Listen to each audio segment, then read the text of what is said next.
ఈశకేన ఘట ప్రశ్న ముండ మాండూక్య తైత్రి ఐత్రేయంచ ఛాందోగ్యం బృహదారణ్యకం తథా. ఇవి 10 ఉపనిషత్తులు అన్నమాట. ఈ 10 ఉపనిషత్తుల్లో ఎస్కేప్ అంటే ఈ సంసారం నుండి ఏ విధంగా బయటపడతామో ఆ మార్గం మనకు దాంట్లో ఉంది. కానీ ఆ ఉపనిషత్తులు మీరు చదివితే అర్థమవుతాయా?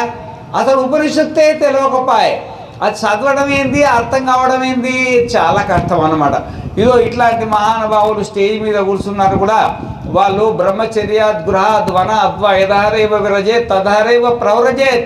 బ్రహ్మచర్యం నుండో, గృహస్థం నుండో, వానప్రస్థం నుండో బయటపడి సన్యాసులుగా ఉండి గురువుల దగ్గర ఉండి శ్రవణ మనన నిధిధ్యాసనాలు చేసిన వాళ్ళు వీళ్ళ దగ్గర ఉంటాయి.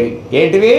ఉపనిషత్తులు. ఆ బయట పుస్తకాలు ఉంటాయి కానీ మీరు చదివితే అర్థమైనట్టు ఉంటాయి, కానీ అర్థమవుతుందా? నీళ్ళల్లో ఆ అని రాయండి, అది రాసినట్టే అనిపిస్తుంది, కానీ మళ్ళీ తీసి చూస్తుంటుంది ఆకారం